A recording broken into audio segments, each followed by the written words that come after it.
السلام علیکم ناظرین، پروگرام ٹاپ 10 پاکستان اور میں ہوں سعیدہ ارم۔ ناظرین، کتاب کو ہماری تنہائیوں کا دوست، ہمارا بہترین ساتھی مانا جاتا تھا، اب بھی مانا تو جاتا ہے، لیکن وہ کس حد تک ہماری زندگیوں میں ایک دوست کی حیثیت سے، ہماری تنہائی کی ساتھی کی حیثیت سے اب موجود ہے، یہ ایک سوال ہے۔ ہماری نئی نسل کتاب سے کتنا قریب ہے، اور اگر اس کے اور کتاب کے درمیان وہ تعلق، وہ ربط نہیں بن سکا تو کیوں نہیں بن سکا، یہ ہمارا آج کا سوال ہوگا۔ پروگرام میں ہمارے ساتھ موجود ہیں محمد عاصم بٹ صاحب، ڈائریکٹر ہیں پاکستان اکیڈمی آف لیٹرز کے، بہت مشہور لکھاری ہیں فکشن کی مختلف اقسام کے اوپر، ان کا بہت کام ہے۔ السلام علیکم سر، بہت شکریہ ہمارے پروگرام میں وقت دینے کے لیے۔ سر، جیسے میں نے بالکل شروع میں کہا ہے، کتاب کا تعلق شاید ہماری نسل تک بڑا امپورٹنٹ ہوتا تھا، جب بھی کورس کی کتابوں کے علاوہ۔ کیا وہ تعلق آج ہماری جو نئی نسل ہے، یا جو ایون ہم لوگ ہیں، ہمارے ساتھ وہ تعلق موجود ہے یا ختم ہو گیا، اور اگر ختم ہوا تو کیوں؟ اصل میں اس کی بہت سی جہتیں ہیں اس کو دیکھنے کی۔ مثلاً آپ نے کہا نا، ہمارے دور میں کتاب سے تعلق تھا ایک بہت زیادہ، تو میں بھی ان لوگوں میں شامل ہوں جنہوں نے جو محلہ لائبریری، اس طرح کی جو لائبریریز ہوتی تھی ہمارے بازاروں میں، گلیوں میں، تو وہاں سے ہم نے ادب پڑھنا شروع کیا، یا جو بھی کتاب سے تعلق بنا۔ اسکول کالجز میں بھی ایسی اسکول لائبریریز کالجز میں بزم ادب ہوتی تھی، مجھے یاد ہے کہ وہ بھی ایک کتاب سے اور ادب سے آپ کا تعلق قائم کرنے میں وہ بنیادی کردار ادا کرتی ہے۔ لیکن آج جو نوجوان ہیں، یا لڑکے ہیں یا بچے ہیں، ان کے پاس تفریح کے، اپنے کیتھارسس کے اور دلچسپی کے بہت سے ذرائع ہو گئے، اور سب سے بڑا تو یہ آپ کا موبائل ہے، یہ بھی ایک پوری دنیا ہے، اور اس طرح اور بھی انٹرٹینمنٹ کے آپ کے بہت سے چینلز نکل آئے۔ اور آپ یہ ریڈیو دیکھیں، آپ جیسا ابھی آپ نے ٹی وی شروع کیا ہے، تو اب ہر جو ادارہ ہے اس کا اپنا ایک ٹی وی چینل ہے۔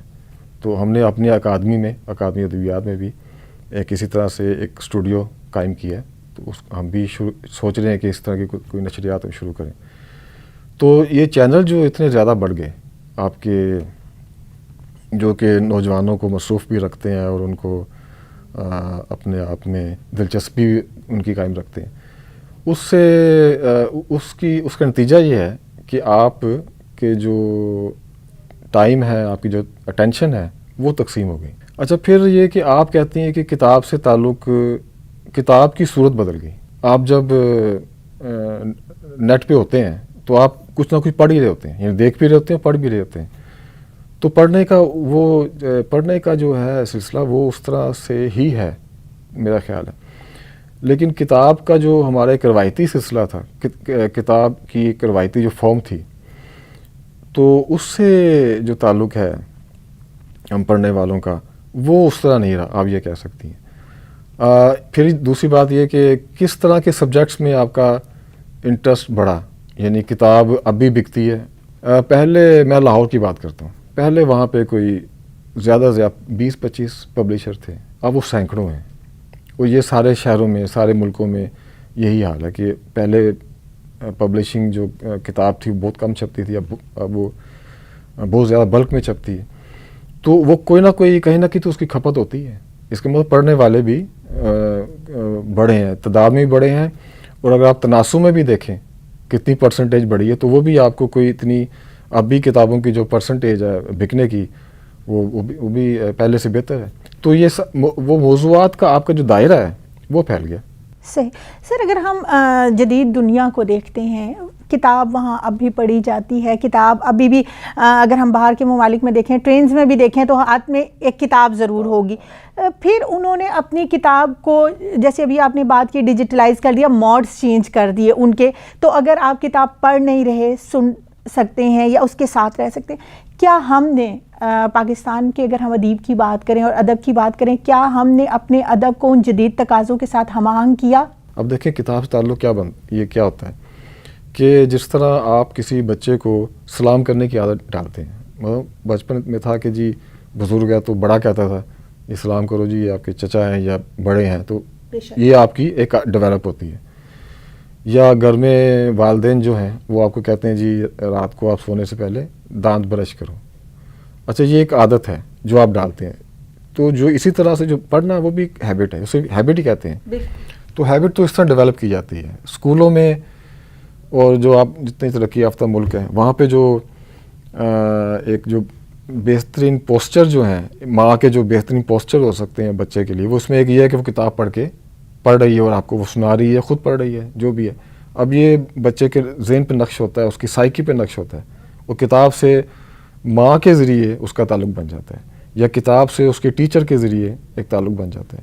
تو یہ پوری کی پوری ایک ٹریننگ ہے جو کہ ایک قومی سطح پہ ہوتی ہے. لیکن وہ پڑھنے کا جو عمل ہے وہ تو اب بھی ہے, بچوں کو مجبوراً چاہے وہ براؤزنگ کر رہے ہیں تب بھی پڑھنا پڑتا ہے. کیا یہ جو نئی جتنی بھی ٹیکنالوجیز ہیں, کیا یہ ہمیں اس طرح سے سیٹسفائز, ہماری اس طرح کی وہ پڑھنے کی حص کو سیٹسفائی کرتی ہیں؟ کتاب کی تو بات ہی ہو رہی ہے نا, وہ میں ویسے بات کر رہا تھا کہ براؤزنگ یا چیٹنگ آپ کرتے ہیں, یا اس میں بھی ایک طرح سے آپ پڑھنے کا سلسلہ ہوتا ہے. لیکن دیکھیں یہ کتاب میں تو ایک اور طرح کی تربیت ہے. کتاب میں جب آپ جملہ پڑھتے ہیں تو جملہ وہ اس کی لوجیکل سیکوینس میں ہوتا ہے, یعنی زبان کے لکھنے کا ایک اپنا فریم ورک ہے جو لوجیکل ہوتا ہے.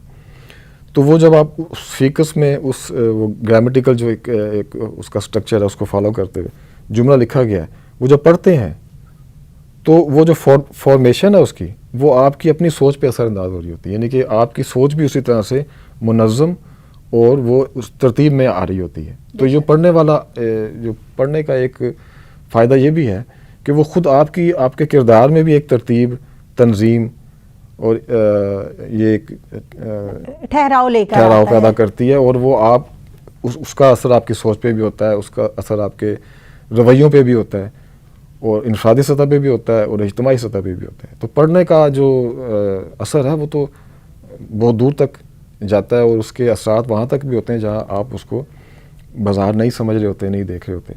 تو کتاب کی تو کوئی متبادل نہیں ہے. کیا آپ اس کو بھی کسی حد تک ذمہ دار ٹھہراتے ہیں کہ ہمارے جو تعلیمی ادارے ہیں انہوں نے بھی علم کے بجائے, کتاب دوستی کے بجائے پرسنٹیج کو فروغ دیا؟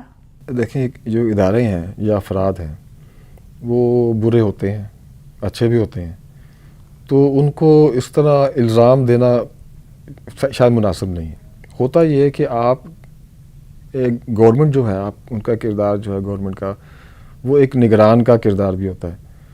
چیزوں کی وہ اتھارٹی بھی اس کے پاس ہوتی ہے کہ وہ چیزوں کو نافذ بھی کر رہی ہوتی ہے, کہیں وہ نگرانی بھی کر رہی ہوتی ہے.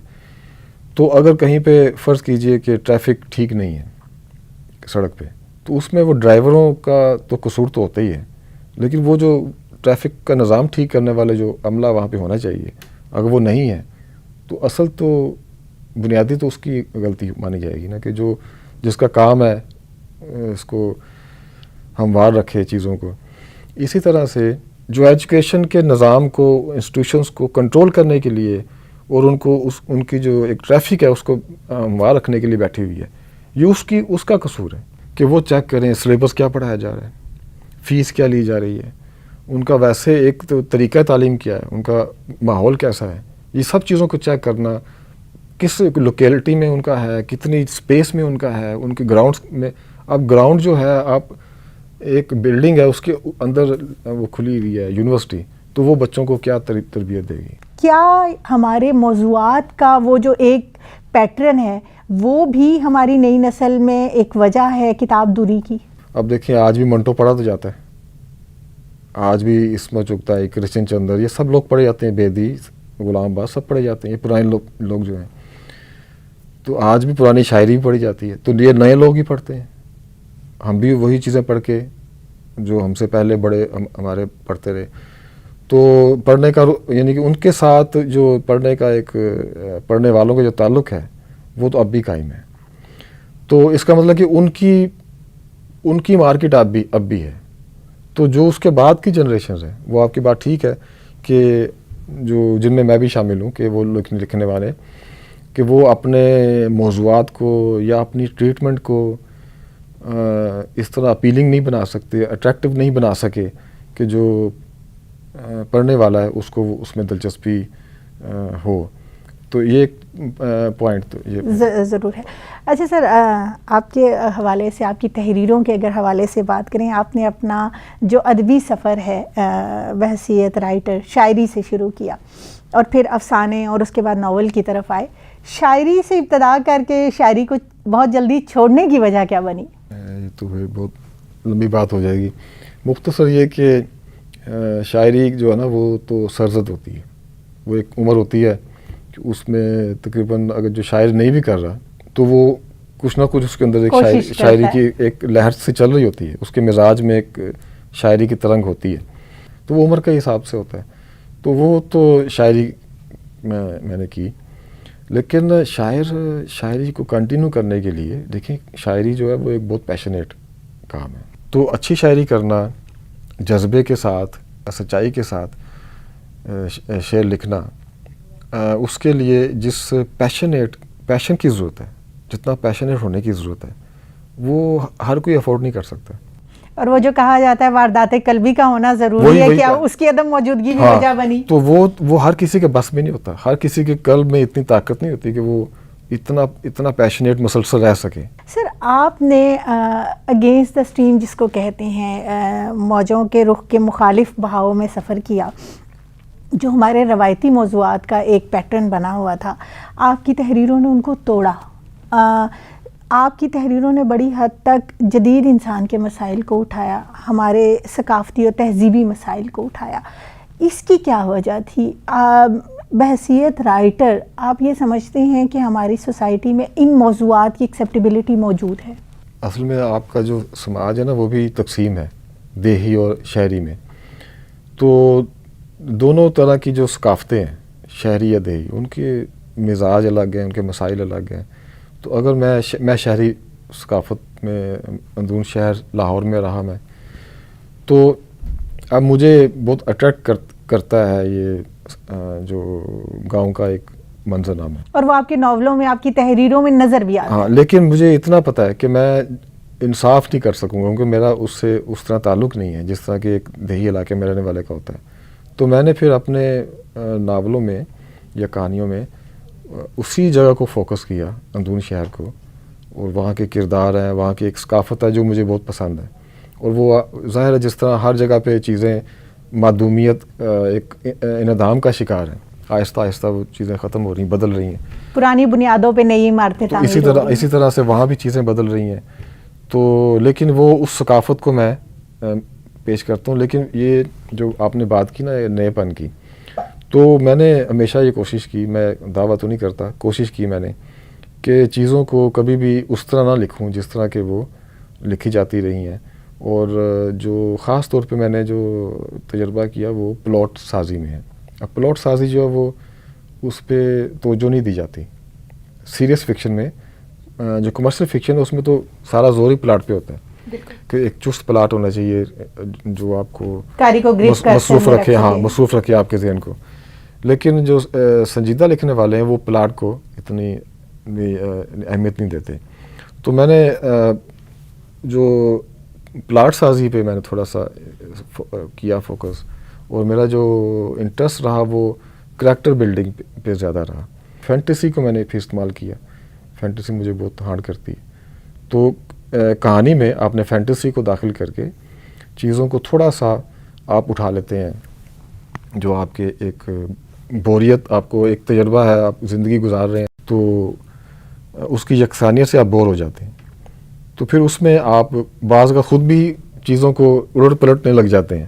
آپ جب خواب ڈھونڈتے ہیں تو وہ نیاپن ڈھونڈنے ہی کی خواہش ہوتی ہے کہ آپ اس لمحے سے گرفت سے نکلنا چاہتے ہیں. تو میں نے بھی اس طرح پھر تھوڑا سا اس میں کیا. جن لوگوں نے پڑھا ہے وہ اس کو سر پڑھا ہی نہیں، بڑا اپریشیٹ کیا گیا ہے، بڑا ریسرچ ورک اس کے اوپر ہوا ہے. سر آپ شناخت کے مسئلے کو کس طرح سے دیکھتے ہیں، اور آج کا جدید انسان جن مسائل کا، چاہے وہ ڈپریشن ہے، چاہے وہ ذہنی طور پہ تنہائی ہے، یہ شناخت کا مسئلہ کتنی حد تک اس کے اندر کنٹریبیوٹ کرتا ہے؟ ایک حقیقت ہے جس کو آپ سمجھتے ہیں، سمجھ رہے ہوتے ہیں. اس کا جو تصور تھا پہلے بہت سادہ تھا. صاف سی بات تھی، ایک ٹھیک انسان ہے، ایک برا انسان ہے، یعنی چیزیں بہت تقسیم تھیں مختلف خانوں میں. تو آپ ہیرو ویلن کو بڑے آسانی سے پہچان سکتے تھے. اب ایسا نہیں ہے. اب چیزیں گنجلک ہو چکی ہیں. اب جو نئی نفسیات ہے آپ کی، وہ یہ کہتی ہے کہ آپ بیک وقت منفی بھی ہیں اور مثبت بھی ہیں، اچھے بھی ہیں، برے بھی ہیں. بہرحال تو اب یہ جو اس نے آپ کی چیزوں آپ کا جو چیز لوگوں کو دیکھنے کا، ان کے ساتھ اپنے تعلق کا، کائنات کو سمجھنے کا جو آپ کا تصور اب سب بدل دیا. پھر اس کے پیچھے سائنس ہے. سائنس نے کیا کیا، اس نے آپ کو کہا جی کہ آج جس آپ ایٹم کو سمجھتے تھے، اب ایٹم کو بھی تقسیم کر دیا، اب ان کو بھی کوارٹز میں تقسیم کر دیا، اس کو بھی آئنسٹائن نے اڑا دیا، اس نے مادہ ہی ختم کر دیا، مادہ کا چکر ہی ختم کر دیا. تو اب حقیقت کا تصور اتنا مختلف ہو گیا کہ آپ چیزوں کو اس طرح سہولت کے ساتھ، آسانی کے ساتھ نہ دیکھ سکتے ہیں، نہ سمجھ سکتے ہیں، نہ بیان کر سکتے ہیں. ویسے بھی انسان کا جو زندگی کے ساتھ ایک تجربہ جو ہے نا، وہ آپ کو عدم یقین کی طرف مائل کرتا ہے. مطلب آپ کے ارادے، وہ کہتے ہیں نا کہ ارادوں کی شکستگی سے آپ نے خدا کے وجود کو تسلیم کیا. تو وہ جو ارادوں کی شکستگی ہوتی ہے، وہ آہستہ آہستہ آپ کو بھی توڑتا پھوڑتا اور ایک نئے طرح سے ڈالتا رہتا ہے. سر، اکادمی کے حوالے سے اگر ہم بات کریں، ایک بہت اہم عہدے پہ ہیں آپ اکادمی میں، اور وہاں پہ ادب کی ترویج کے حوالے سے آپ بڑا کام کر رہے ہیں. ایک ڈکشنری ابھی آپ کا ایک آئیڈیا ہے جس کے اوپر کام ہو رہا ہے، جس میں مختلف پاکستان کی زبانوں کو شامل کیا گیا. اس کے علاوہ مختلف پروجیکٹس آپ وہاں پہ کر رہے ہیں. کچھ ان کے بارے میں ہمیں بتائیے کہ یہ کیا ہیں اور ان سے ہمارے ادب کو، ہماری زبان کو کیا فائدہ ہو سکتا ہے. جو میرے ایک دو پروجیکٹس ہیں وہ مجھے چونکہ بہت عزیز ہے. مثلا میں نے ابھی بات کی کہ ایک جس طرح یہ آپ نے اسٹوڈیو بنایا ہوا ہے، اسی طرح سے اکادمی میں ایک اسٹوڈیو، آڈیو ویڈیو اسٹوڈیو ہم نے بنایا ہے. وہ میرے ہی ایک انیشیٹو تھا اور وہ مکمل ہو گیا ہے. اور اس کے لیے یہ ہم نے اکوپمنٹ تو لیا ہے، لیکن اس کے لیے ایک اسکلڈ لوگ ہمارے پاس اس طرح نہیں ہیں. تو وہ بھی کر رہے ہیں کچھ نہ کچھ اس کا. تو وہ ایک پروجیکٹ ہے. وہ ہمارا خیال ہے کہ ایک آرکائیو بنایا جائے، آڈیو ویڈیو آرکائیو بنایا جائے.